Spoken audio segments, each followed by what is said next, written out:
సిద్ధరామయ్య పైన fake video share చేసిన కేటీఆర్. ఎవరు?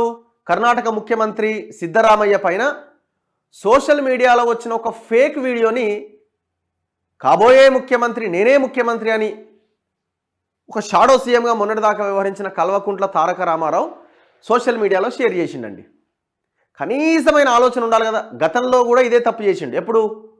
డీకే శివకుమార్ ఫాక్స్కాన్ కంపెనీని తరలించిండు, హైదరాబాద్ నుంచి ఎత్తుకపోయినా ఒక ఫేక్ లెటరు సోషల్ మీడియాలో వస్తే దాన్ని షేర్ చేసిండు. చివరికి ఆయన జడ్సన్ గారు కేసు పెడితే cyber crime, national cyber crime వాళ్ళు వరంగల్ మడికొండ పోలీస్ స్టేషన్ వాళ్ళకి ఆర్డర్స్ ఇచ్చారు, ఇమీడియట్గా కేటీఆర్ మీద కేసు బుక్ చేయండి అని. ఇప్పుడు మళ్ళా ఇంకొక వీడియో వస్తే దాన్ని షేర్ చేసిండట. చేతగాని హామీలు ఎందుకంటూ విమర్శ, ఘాటుగా స్పందించిన కర్ణాటక ముఖ్యమంత్రి. అబద్ధాలేవో నిజాలేవో మీకు తెలియట్లేదు, అందుకే ఎన్నికల్లో ఓడిపోయారని వ్యాఖ్య.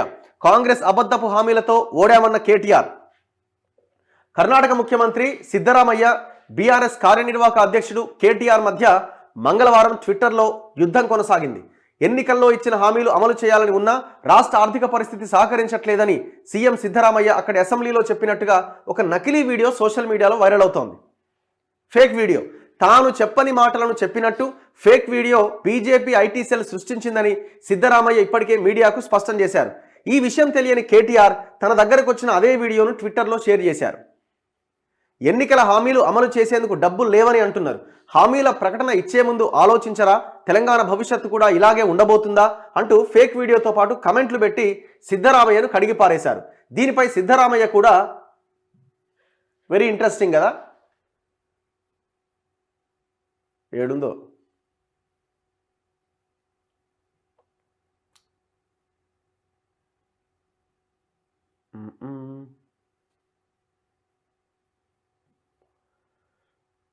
అయ్యో.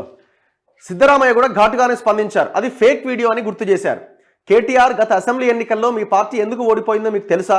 ఎందుకంటే మీరు ఫేక్ వీడియో, ఎడిట్ వీడియోలను గుర్తించలేకపోతున్నారు, అబద్ధాలనే నమ్ముతున్నారు, నిజాలు తెలుసుకోలేకపోతున్నారు. బీజేపీ ఫేక్ వీడియోలను తయారు చేస్తోంది, మీ పార్టీ వాటిని ప్రచారంలోకి తెస్తోంది. మీరు నిజంగానే బీజేపీకి బీ టీం అని ఎద్దేవా చేశారు. దీనిపైన కేటీఆర్ మళ్ళీ స్పందిస్తూ కాంగ్రెస్ పార్టీ సిగ్గు లేకుండా అబద్ధపు హామీలు ఇచ్చి ప్రజలను తప్పుదోవ పట్టించినందుకే తాము ఎన్నికల్లో ఓడామని చెప్పారు. మీరు చెప్పిన గడువు డిసెంబర్ 9 వచ్చి వెళ్ళిపోయింది. రైతు భరోసా అందలేదు, రుణమాఫీ జరగలేదు, పెరిగిన పెన్షన్ పెరగలేదు, గ్యాస్ సిలిండర్ ఊసేలేదు, మహిళలకు 2500 జాడలేదు, మెగా డిఎస్సీ లేదు, 6 గ్యారంటీల చట్టబద్ధత లేదు అన్నారు. కాంగ్రెస్ మరో 3 రాష్ట్రాల్లో ఎందుకు ఓడిందో కూడా చెప్పాలని డిమాండ్ చేశారు. ఫస్ట్ నువ్వు చెప్పాల్సింది అసలు అది ఫేక్ వీడియోనా ఒరిజినల్ వీడియోనా నువ్వు సమాధానం చెప్పాలి. ఏడ దొరికిపోవడే మన బతుకు, ఏడ దొరికిపోవడే. మిమ్మల్ని అసలు మీరు అపోజిషన్లోకి వెళ్ళిపోయారు, ప్రజలు ఒక డెసిషన్ తీసుకున్నారని అనుకొని మీ గురించి అసలు మాట్లాడొద్దు అనుకుంటుంటే మళ్ళీ మీరు ఏదో ఒక రకంగా ప్రజల్ని తప్పుదోవ పట్టించే ప్రయత్నం చేస్తున్నారు. మీరు ఈ సమయంలో చేయాల్సింది ఏంది? మేము తప్పులు చేసినామని మీ తప్పులు ఒప్పుకొని మా అహంకారము, ప్రజలకి స్వేచ్ఛనివ్వని ఒక దారుణమైన సిచ్యువేషన్లోకి రాష్ట్రాన్ని నెట్టేసినాం అని బహిరంగంగా తప్పును ఒప్పుకొని జరిగిన తప్పుల నుంచి మేల్కొని మీ పార్టీని ఒక బలహీన వర్గాలకు చెందిన వ్యక్తుల చేతిలో పెట్టి సో ఇట్లా వాళ్ళ నాయకత్వాన్ని పెంపొందిస్తూ మీరు కొన్ని నిర్ణయాలు తీసుకోగలిగితే మీకు మళ్ళీ మంచి అవకాశాలు, మంచి రోజులు ఉన్నాయి. ఇవి ఏవి పట్టించుకోకుండా మళ్ళా గతంలో ఉన్నట్టుగానే ఎగురుతా అంటే జనం దాన్ని స్వీకరించడానికి సిద్ధంగా ఉండరు. ఎందుకంటే మీకు ఒక దగ్గర మిమ్మల్ని కూర్చోబెట్టిర్రు. అధికారంలోకి వచ్చిన పార్టీని ఖచ్చితంగా క్వశ్చన్ చేయాల్సిందే. సమయం ఇవ్వండి వాళ్ళకి. ఎందుకు సమయం ఇవ్వకూడదు? సమయం ఇచ్చిన తర్వాత కూడా వాళ్ళు చేయకపోతే నిలబెట్టి గల్లాబట్టి అడగండి, మేము కూడా అడుగుతాం.